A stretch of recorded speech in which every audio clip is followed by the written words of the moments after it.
afternoon, ladies and gentlemen, and welcome to the fourth in a series of summer forums sponsored by the Cleveland City Club and the Cleveland Public Library. This is the Sidney Ann Dorn Memorial Summer Forum Series in memory of a feisty, longtime journalist in the city of Cleveland and a former member of the City Club, and I'm really honored to be your moderator as his successor. Today's debate is on the subject, are the newspapers doing their job? And the participants will be David Hopcraft, executive editor of the Plain Dealer, and former Mayor Carl B. Stokes. Let me briefly explain the procedures. Each debater will have 12 minutes, more or less, for an opening statement, after which we will devote perhaps a half hour to questions from the audience.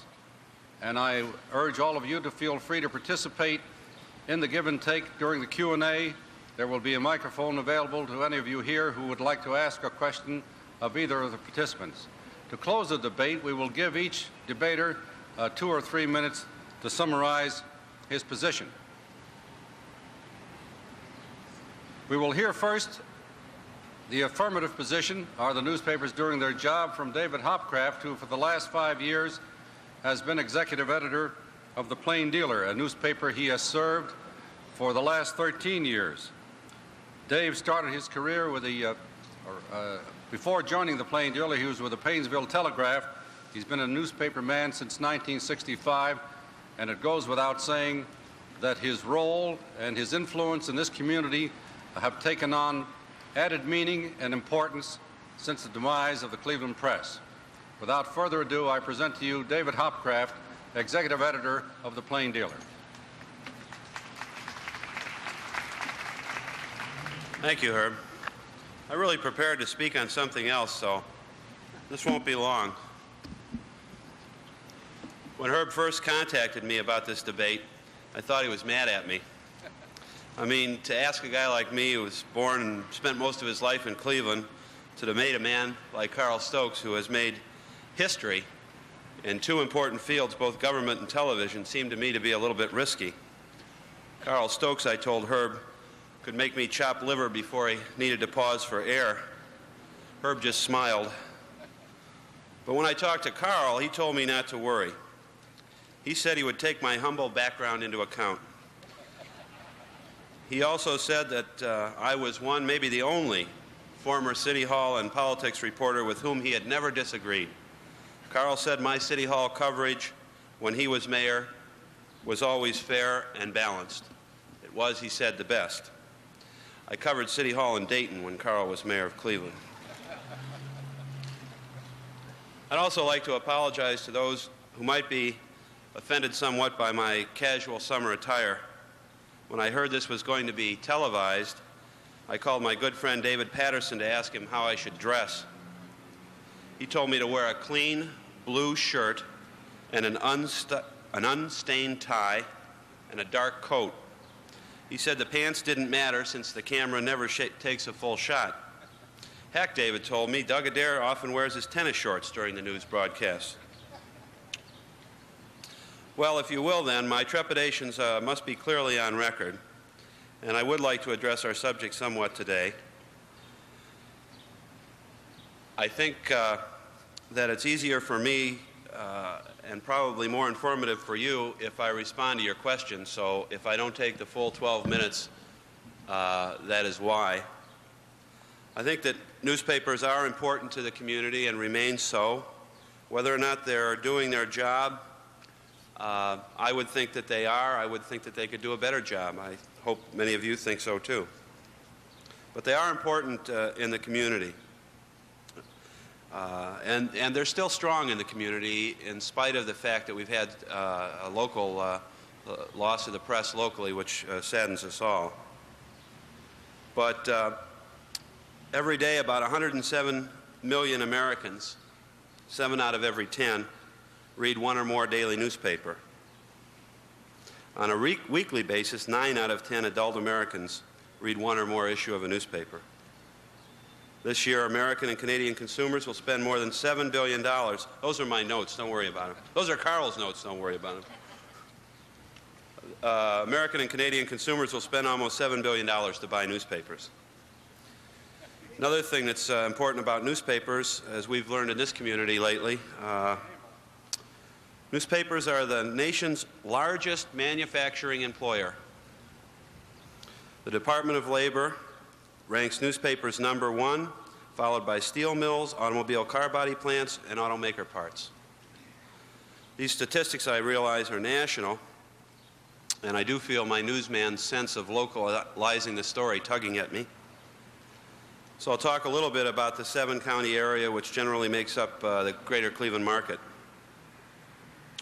Before the press closed, 94% of the households in that market, and that's 7 counties, received a newspaper. That translates into just about 1 million households in this market receiving a newspaper on a daily basis. Sunday it was somewhat smaller. These figures were worked up before the press had a Sunday edition, but 72% of the households in the market took a newspaper. And that's about 1.5 million adult readers. If you think on the level of 94%, you're talking 6%, you're almost coming to the illiteracy rate. And that makes them important, so whether or not they're doing a good job, therefore, is important. If you compare that to television, you would see that the 6 p.m. local news broadcast on Channel 3 has about 270,000 adult viewers. Channel 8 has about 432,000 adult viewers. Channel 5, just under 500,000 adult viewers. That adds up to about 1.1 million rather. And if you recall my earlier numbers, for those of you who didn't bring a calculator, that's about 400,000 less than the Sunday circulation and about 1 million less than the daily circulation. So they are important. They reach a lot of people. And the kind of job they do is most dictated by the people they reach.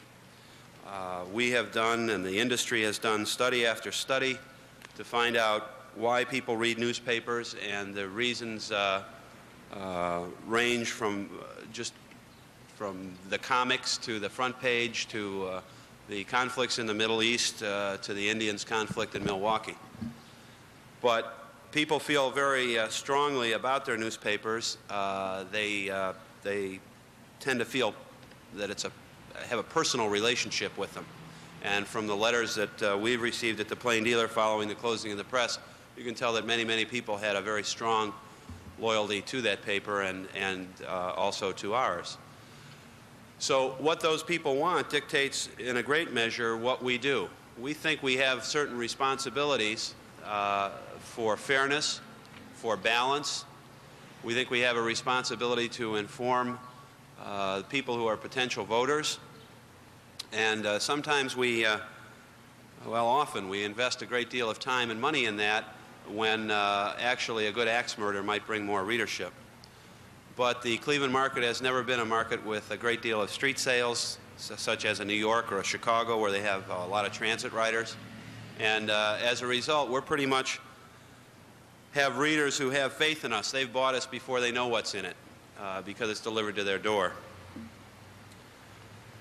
I think that the papers around here could do a better job, and I'm sure many of you can tell me in what areas they could do a better job.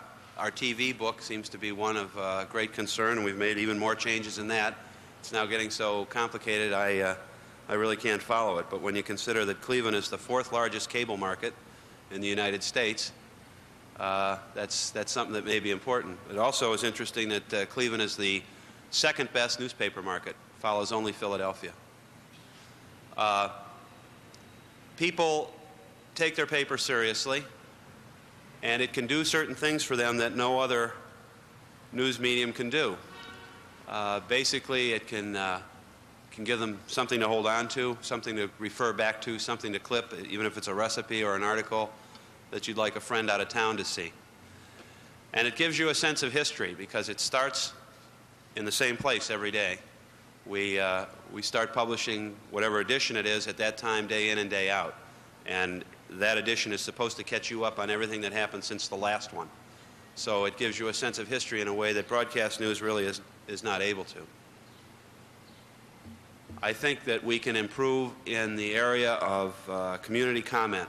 We have enlarged our news hole for community comment, and I'm disappointed at the number of articles that we're having submitted by the community. I would like to see more people of Greater Cleveland write about their concerns and their feelings about things rather than carry syndicated columnists.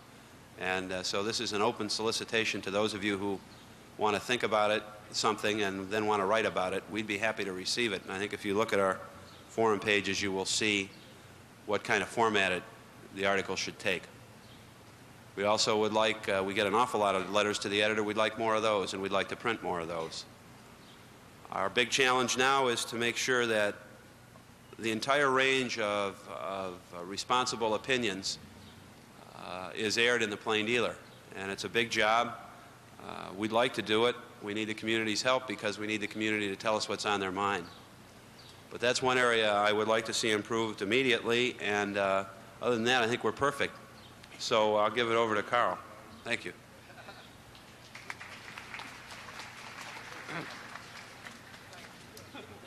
Thank you, Dave Hopcraft. Taking the negative position in today's debate on the question, are the newspapers doing their job, is a man I'm sure is familiar to everyone in this beautifully sunlit setting today, former Mayor Carl B. Stokes.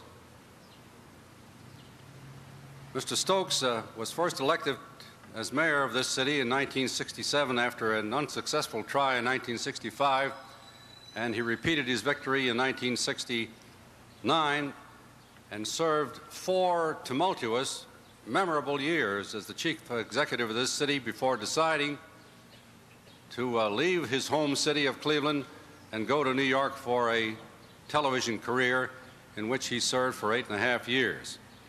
Prior to his election as mayor, Mr. Stokes served in the Ohio legislature, and there was a time when he was considered even for high national office, perhaps as a vice presidential candidate. And so his career is one that spans important years, one which the people of this city will not soon forget. He now is back in private law practice, and he has been known from time to time to take a very critical position in terms of what the media does and does not do. So now to address himself to the negative position on the question, are the newspapers doing their job, is former Mayor Carl B. Stokes.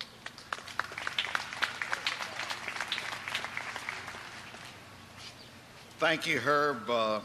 Members of the City Club, ladies and gentlemen, I don't know if I can live up to Herb's suggestion about the position that I'm going to take in this particular debate for reasons that I will shortly describe to you.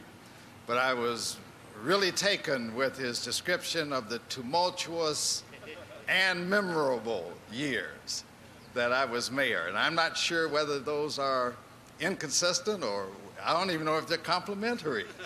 but at least they reflect Herb's way with words. I do want to thank the City Club for this opportunity to come back to them. As Alan Davis and I have had a running commentary on, I have over the years, over the many years that I was in public office, had the privilege of being at City Club forums many times. I've always enjoyed it because no matter what your presentation is, the audience always makes you talk about what you were there for, and I assume that that will happen in the question and answer period. When Herb first called me about joining Dave in the discussion of whether the newspapers are doing their job, he still had, as editor of the Cleveland Press, a job.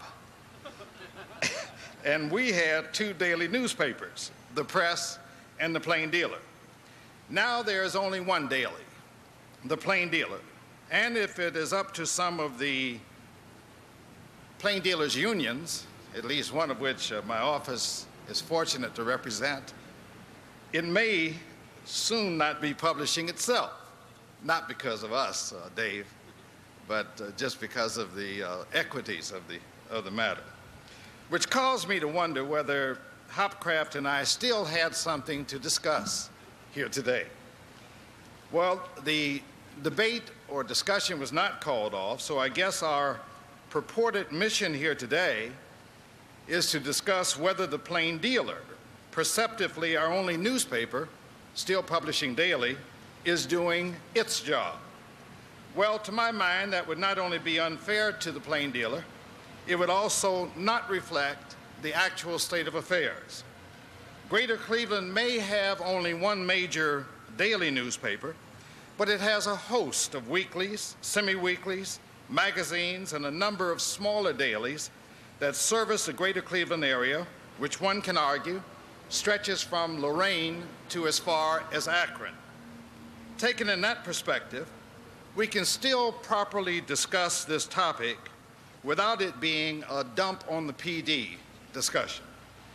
As a former journalist for 8 years in New York City, the nation's media capital, as a voracious reader of almost all printed matter, including some that is not fit to be printed, as a former public official who for over 2 decades was often the subject and target of journalists, and as a lawyer who believes in and has filed several libel actions to keep the press responsible, I think I have some credentials to evaluate the general effectiveness of our area's newspapers. However, that is conditioned on the fact that I have been back in the city only 20 months after an absence of 8 years.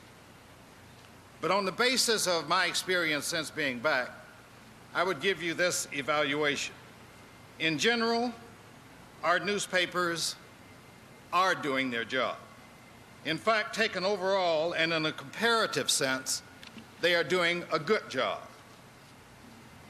I might not say that were I speaking to a group of journalists, because we would be discussing on a technical level and from a professional standpoint what they are missing by way of editorial content, the lack of depth in certain kinds of news stories, the irresponsibility of some reporters who abuse their First Amendment privileges, and the lack of honesty on the part of some who, in their zeal to be another Woodward or Bernstein, violate the rights of private citizens and lend to a general mistrust of newspapers on the part of the public. Were I speaking to an audience of lawyers, I would be discussing why the federal courts are considering imposition of Rule 43.1, amending the procedural rules for federal courts, which would restrict access by the press to certain pretrial hearings. I would probably also be discussing the legal reasoning in the long line of cases that have whittled down the press's almost uninhibited freedom to attack public figures that was established in the New York Times versus Sullivan case back in the early 60s.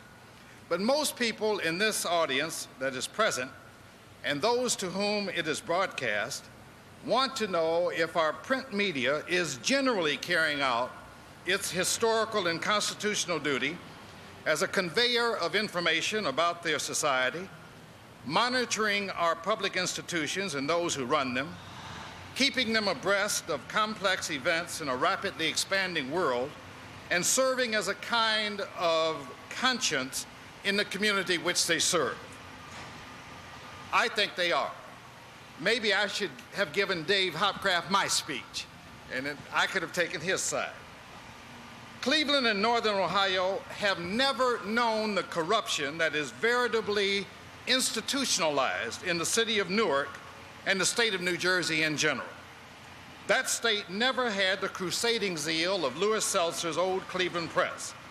Although the press was often excessive, so excessive that the United States Supreme Court ruled it had exceeded the boundaries of the United States Constitution in the Sam Shepard case, yet in general, the Cleveland Press and the Plain Dealer have, in their vigorous monitoring of local and state government over the years, kept corruption and scandal at a level far below that of our other northern industrial cities and states. For instance, in the city of Newark, New Jersey, although I do think the grand jury there may have been improperly influenced, in Newark's runoff election for mayor last month, both the mayor and his general election opponent were both under indictment for bribery and embezzlement. Another mayor in a smaller city in New Jersey was reelected by a wide margin despite his conviction in the infamous app scam investigations. And you're all familiar with the story about the Jersey City mayor who was elected although he could not vote for himself because he was in jail. Now, that would never have happened in Cleveland or Akron, nor, I don't think, in any of our major Ohio cities. And New York City, as Herb Kamm would know even better than myself, is only a little less worse. You can take the New York Post, like the man said, "Take my wife, please." Any one of our son newspapers are journalistic light years ahead of the Post in comparison. The Post is a disgrace to journalism, particularly with it being situated in the largest city of our nation. Robert Murdoch, the publisher of the Post, has brought to that city the worst of yellow journalism as we have known it throughout the history of journalism in the United States, which has seen a positive evolution from the old days of, and I hope you don't think that this is being said in a derogatory sense, but Joe Pulitzer ran one of the most personal political newspapers of any editor in the history of our nation. Murdoch has outdone Mr. Pulitzer and Horace Greeley and so many of the others, including Louis Seltzer, because at least Seltzer had some integrity, whereas I don't believe that Murdoch has demonstrated any kind of integrity in the operation of the New York Post in that city. The New York Times does not even deign to claim that their paper has a responsibility to keep their New York City communities informed of neighborhood problems on a daily basis. But the Plain Dealer and the Akron Beacon Journal, and formerly the Cleveland Press, print special community and suburban inserts designed to do just that. The only other existing New York City paper with which I can make a comparison is the New York Daily News, which once had the highest daily circulation of any newspaper in America. A good newspaper. Unfortunately, as with other PM papers, with the notable exception of quality papers like the Philadelphia Inquirer, it may soon be out of existence. However, journalistically, I would rate the Akron Beacon Journal and the Plain Dealer on an absolute par with the Daily News. In fact, from the narrower perspective of neighborhood coverage, I think either of our two papers are superior to the News in that regard. And while handing out bouquets instead of brickbats, let me commend the Plain Dealer for its increase in national news and its syndicated columnists of differing philosophies, which has not been at the expense of local coverage. Recently, Rick Zimmerman, the Plain Dealer's longtime Washington reporter, wrote a superb series on the new African nation of Zimbabwe. For those of its readers not entirely immersed in parochialism, Zimmerman's series was informative, interesting, and well-balanced. You may not have agreed with the thrust of what he said, but you certainly would come from that week-long series more informed, more understanding of the problems in that new nation. In fact, that series was the kind of piece more often seen in the Washington Post or the Wall Street Journal, which by definition are national newspapers. In a similar regard, last week, the Plain Dealer, which often in the past has correctly been criticized for its failure to carry positive news about black events, carried daily accounts of the Black Summit Conference in Gary, Indiana, attended by over 500 black leaders concerned about the impact of Reaganomics on black Americans.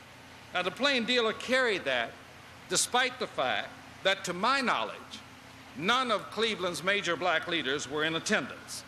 The paper's coverage, apparently, was related to the fact that the convention and its business was news and should be reported.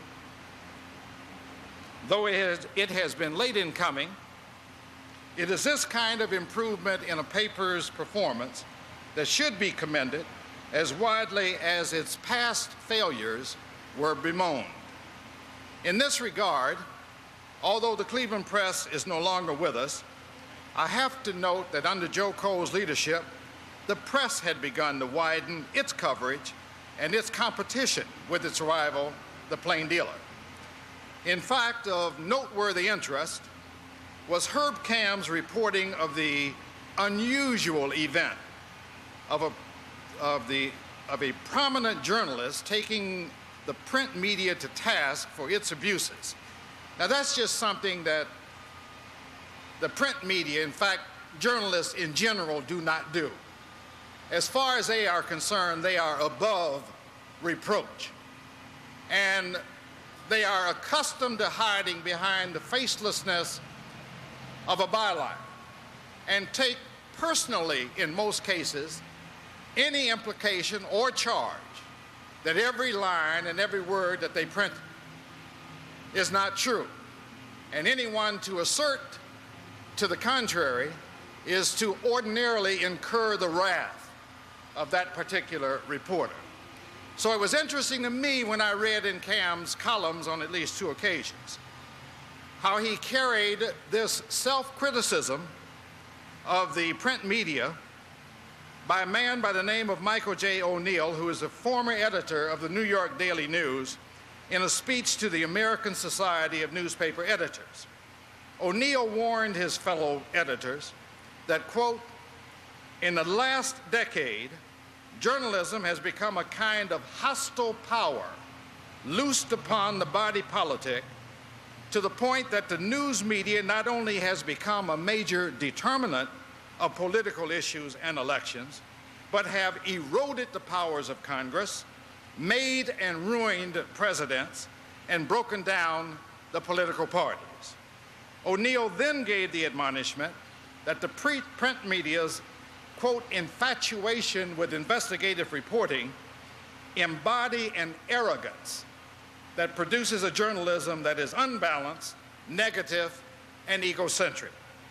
That was a well-needed self-criticism, but it was an in-house self-criticism, and few of the nation's papers reported it. But Kamm did in at least 2 of his columns, and I happen to consider that a public service. I say a public service because it alerts the public to the issue of, while the news media watches the world, who watches the news media? That, unfortunately, is reflected in a statement by Will Rogers, who once said, "All I know is what I see in the papers." Well, that's too bad. But it is a fact, and it is true of too many Americans, because we are what we know about. And with the great power vested in the newspapers by our First Amendment, that power, like all power, carries with it the power to corrupt. In Cleveland, we have generally been fortunate to have print media that at least recently has avoided that corruption. Thank you.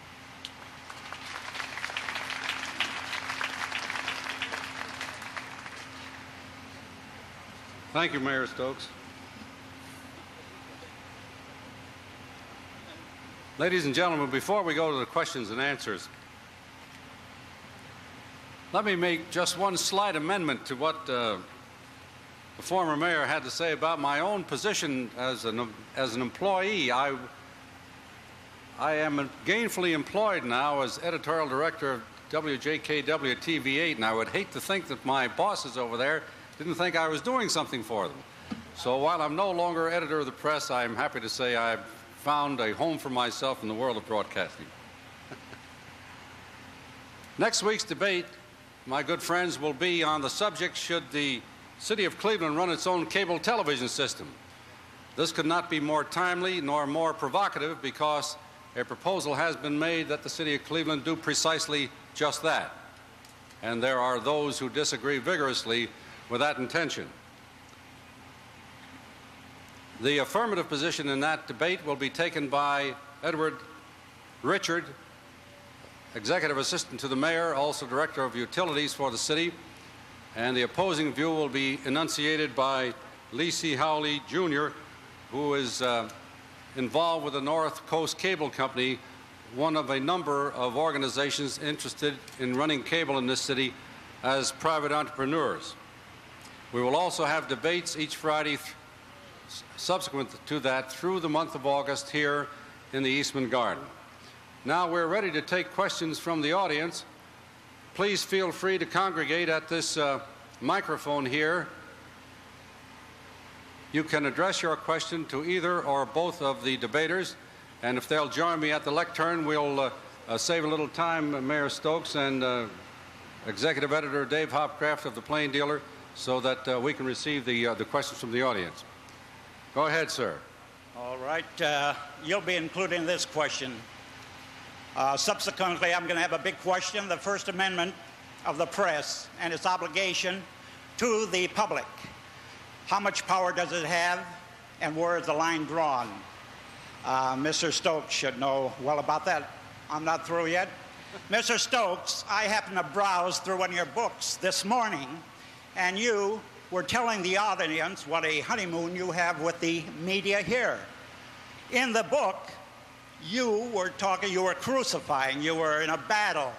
You were mentioned bribery and conspiracies. You mentioned the works in your own words. And here you are telling these people what a love affair there is. Now, the thing is that I was denied the access of the proper use of a newspaper.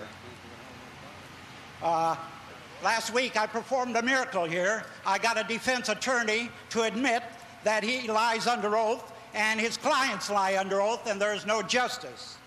I'll be fast. Not fast enough. Not fast. I want you to go slow when you answer, Mr. Kamm. I'm not debating. You will answer this question. But you're tempting me. You will answer this question. Could I have your question, please?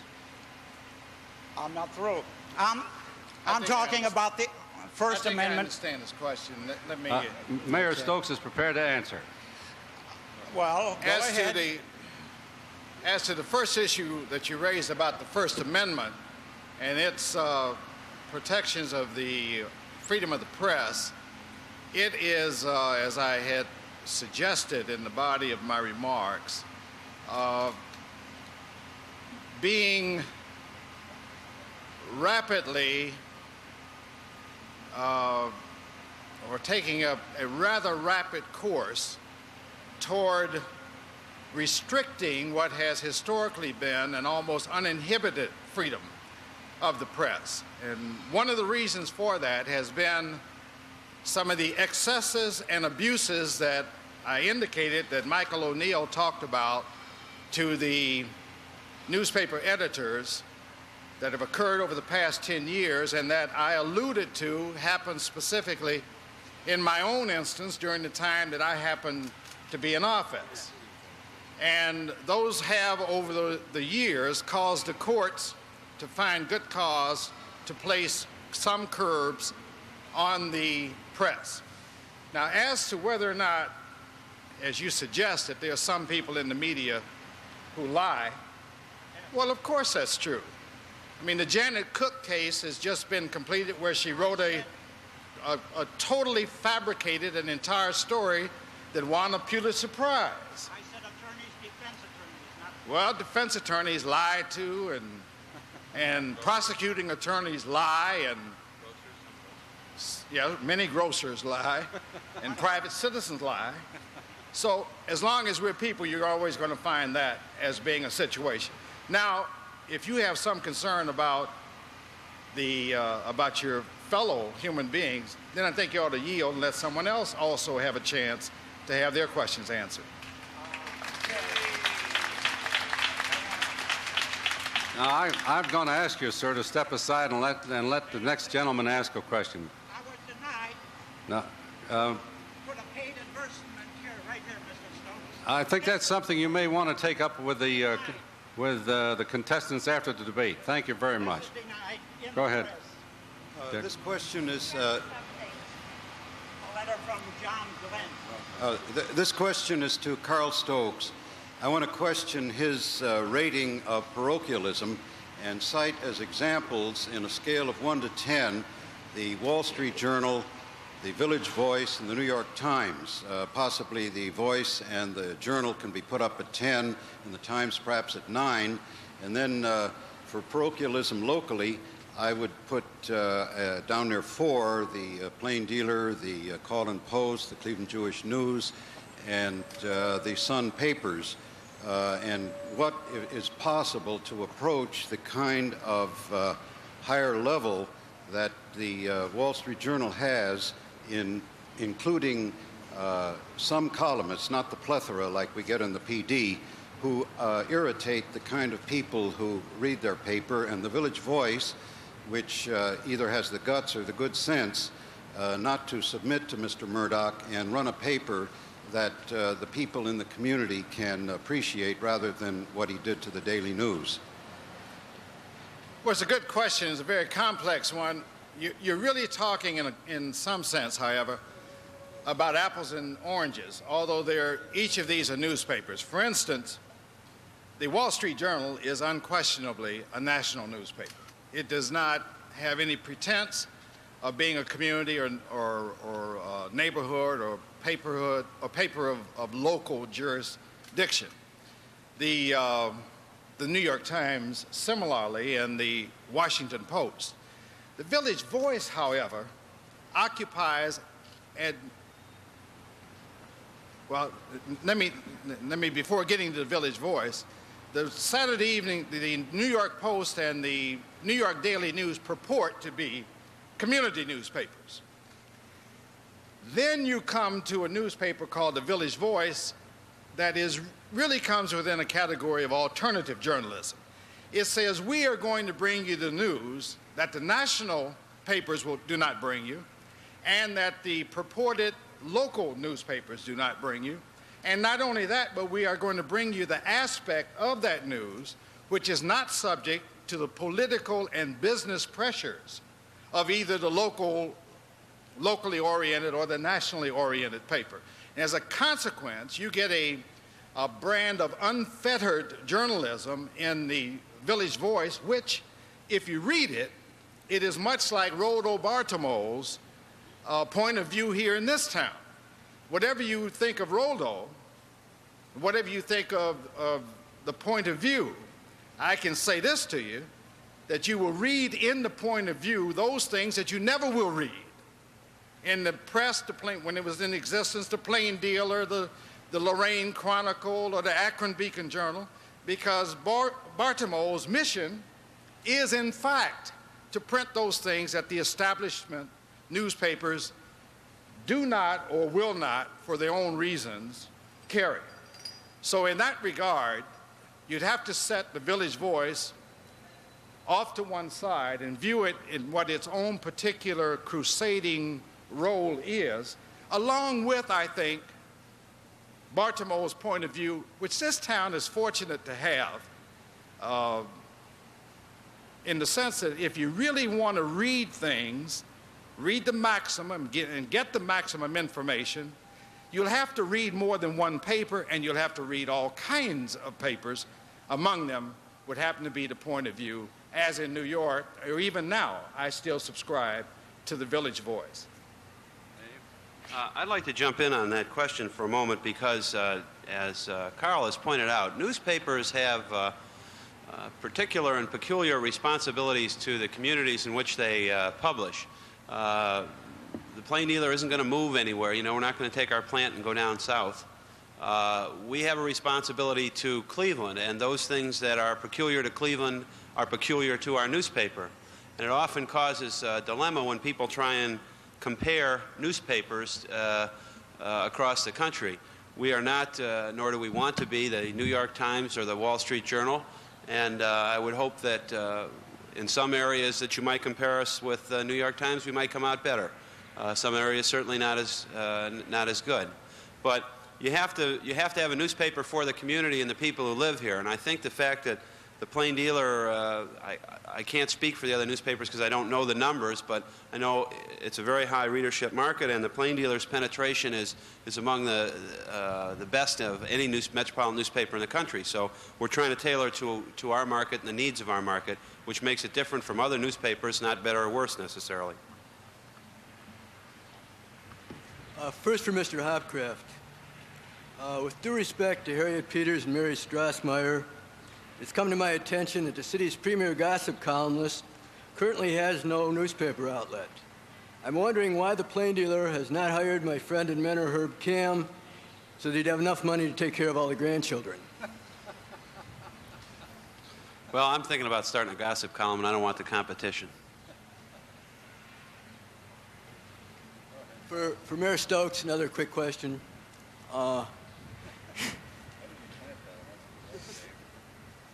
When I first met you, you were the third best lawyer in a three-man law firm.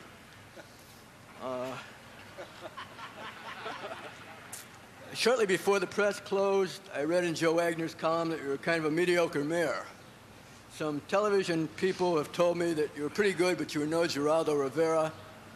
And some people now tell me that you're not the best labor lawyer in your own office again.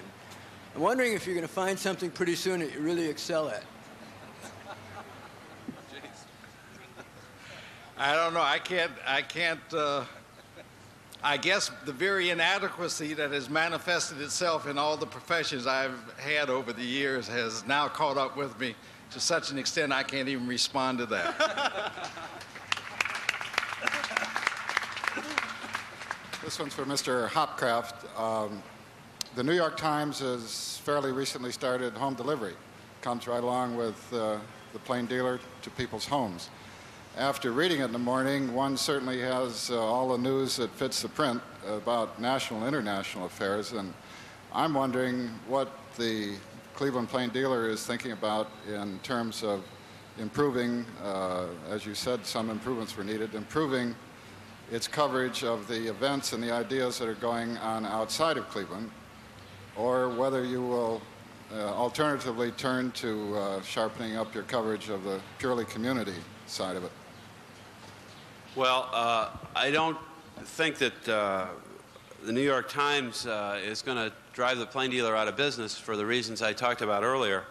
I think that we have increased our responsibility for national and international coverage, or at least increased our commitment to it. We do it in a different way. We get from the various wire services and supplemental services, including the New York Times Wire, the coverage of the breaking events. We like to send our staff out to cover things, as Mayor Stokes mentioned earlier, that need a lot of background and space, and that should be written in a way that it has some relevance to readers in this general region. So that we've made our commitment to national coverage with just a few exceptions, one of a backgrounding kind of thing. A backgrounding that I'm not sure you're always going to get from the New York Times, at least in the way that you'd get it from us. We feel that the strength of a newspaper, the strength of our newspaper is its coverage of the news that is important to the people who live here or in this locality, and that will always be our first commitment. But we think we also have a commitment to expand our national and international coverage so that those readers have an idea when something's happening. For example, I wrote a couple of pieces about Israel about a month or so before they invaded Lebanon. The point of the article was not to predict whether or not or when they were going to invade Lebanon. It was just to try and explain Israel a little bit. And then when the invasion came, I think that readers who were interested in it might have known a little bit more about it because they Plain Dealer had that other article. So our first commitment, our first priority is coverage of this area, but we also feel a strong commitment to preparing the readers and voters in this area to understanding what's going on in their world.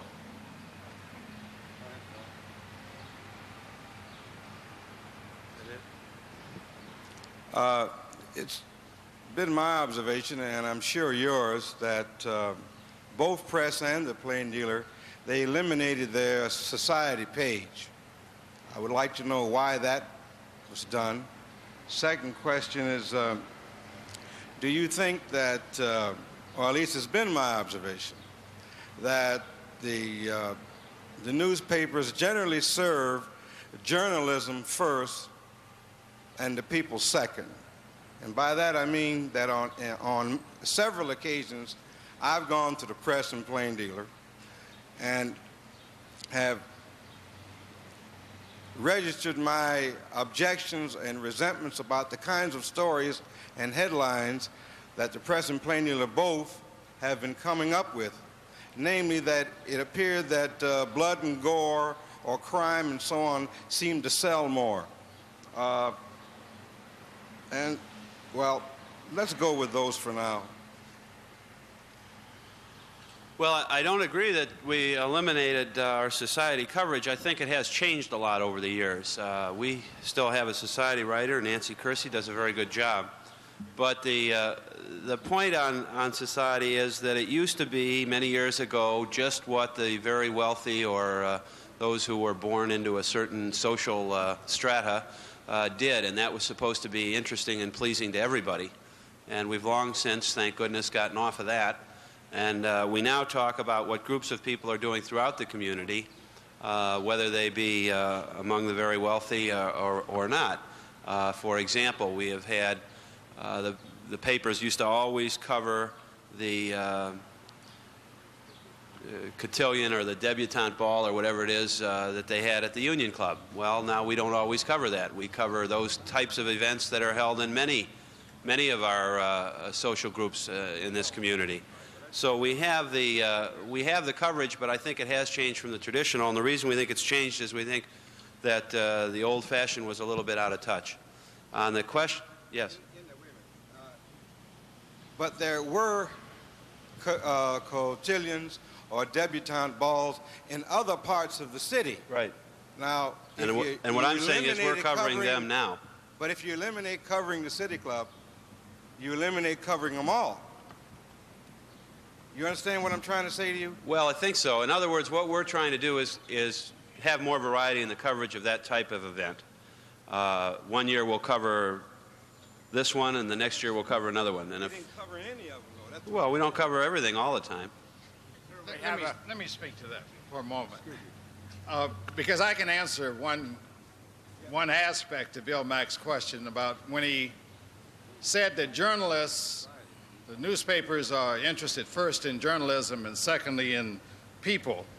And as an illustration of that, he remarked about the many times that he went to newspapers relative to certain coverage about him or lack of coverage, as the case may be. And I can understand the newspaper's response to Bill Mack, because he was always running against my brother, and they were always supporting my brother, and that was what he was complaining about. And it was great wisdom on the part of the newspapers that they didn't listen to what he had to say. Yes, I was wondering, can the Plain Dealer devote more space to downtown Cleveland so that it becomes attractive? So often the emphasis is on the bad aspects of what's happening in downtown, and often we hear, like the story about Kenley yesterday in the Plain Dealer, that the reason people don't come to Cleveland is because they're afraid to come downtown to Cleveland. And I wonder if you would call that censorship if you did not print those kind of comments and rather accent just the positive. Well, it's pretty easy to get mired down in a debate about negative and positive, and I think there are some very good points on both sides. As far as our coverage of downtown, I think some of us tend to get myopic about it. In other words, if there isn't a story in the paper, preferably on the front page, that says, "Isn't it great downtown?" with that kind of headline or some similar type thing, then we're not really reporting the good news of downtown. Yet if you page through the Plain Dealer on any given day, you'll find stories about many events which occurred downtown and which brought people like yourselves to them, and which some, I hope, were more enjoyable than this one. But it happens here. We report it here. And it doesn't really say that nobody was mugged leaving the library garden, but the point is that much of our coverage is about downtown because much of what we cover takes place downtown. I think the Plain Dealer needs to compliment it also on the coverage they've given Playhouse Square. Thank you. Carl, did you want to say anything on that subject, on downtown? Okay, my question relates to both of them, whoever wants to answer. My observation has been that in terms of international events, the local newspapers are doing a very poor job. If New York Times was within my home delivery, I would cease to subscribe to Plain Dealer. The thing that my question relates to is that when you make factual, incorrect reporting with regard to international events, I think you owe a duty to publish the letters written to you which relate to corrections of factual misrepresentations. A number of times I have written to the local newspapers citing those factual incorrections, and my letters to the editors have never seen the light of the day. On one hand, you are encouraging people to write to the letters to the editor. On the other hand, I'm not talking about one way or the other way or the point of view. But when you make factual misrepresentations, you have a duty to correct them. Could you tell me what is the policy in terms of not printing the letters to the editors? Well, letters to the editor have to be to the point. They should have a point, and they should be to the point. That is effectively written and concisely stated. We will not print a letter to the editor which libels somebody. And we try and have letters to the editor which we think which address what we think are issues of importance or concern to the people of the area. I can't really respond to why your letters, sir, have not been printed, but I'm sure if you keep trying, you'll hit us sooner or later.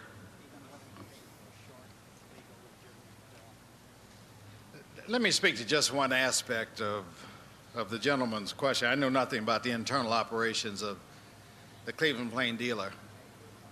But I do know as a journalist and as a person interested in public affairs and particularly in international affairs, that you should not look to one source for your information.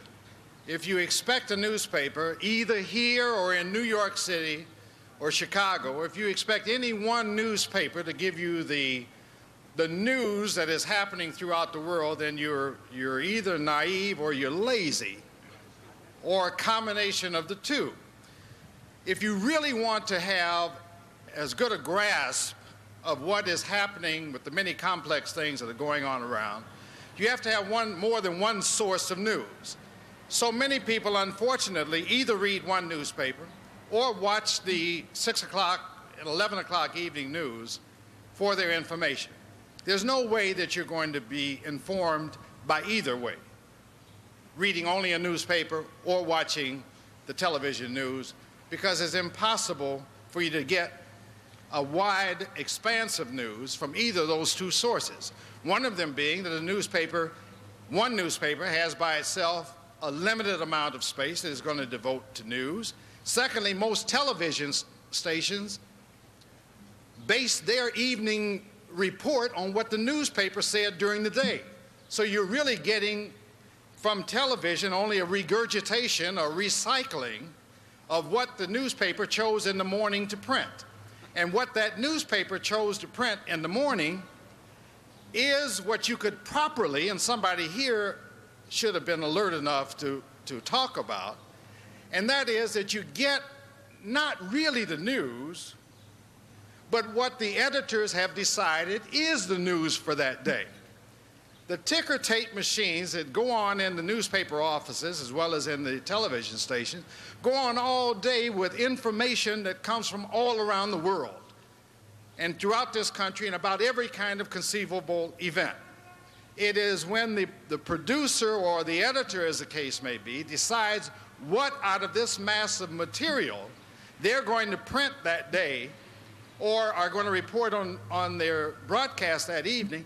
That then becomes the news. That other that goes into the wastebasket, if it had been printed, it would have been news. Since it wasn't printed, by definition, it wasn't news. But the thing that made the difference was the judgment of a human being who carried the title of producer or editor, as the case may be.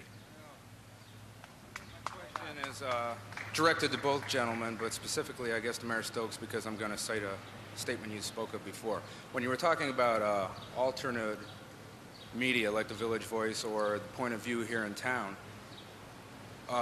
it occurs to me that if we have to have that alternative media, that the newspapers really aren't doing their job, because, like Point of View, that reporter specifically left the PD because he felt that the Plain Dealer wasn't doing its job, that it was part of the establishment, and, you know, fell under political pressures and whatnot. What is your response to that? I understand your question.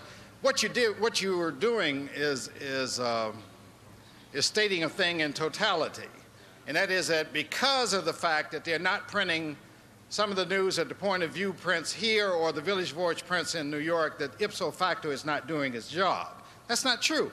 It means it's not doing all of its job. And there's a very good reason why it does not do all of its job. And that's because newspapers first are businesses. That means that they're there to do business and make profit for its shareholders and its owners. As a consequence, the normal events that impact upon whether you're going to do something, like, for instance, whether your boss likes it or whether your advertiser likes it, or whether or not you're going to offend a certain segment of the public that in fact buy newspapers, those impact upon the establishment newspapers and cause them not to print all of the news, and raise then the need and leave the vacuum for an alternative newspaper that does not have as its first concern the profit margin, as does the major papers, wherever they may be. Well, just very quickly, I don't agree with the former mayor on that one, but and the reason is pretty simple, really. If any of you would like to come and visit the newsroom and talk to some of the reporters, you'll find some of the most anti-business people that ever existed in the world. We try and print, and we try and print a fair and balanced report every day. Gentlemen, I'm afraid we've run out of time. And I want to thank you, ladies and gentlemen, for joining us this afternoon for this debate, and I hope you'll turn out again next Friday at the same time for a debate on the issue of cable television ownership by the city. Join me, please, in giving a round of applause to former Mayor Stokes and David Hopcraft. Thanks very much, Carl. Thank you. Thank you, Dave. Well done. Well done, Carl.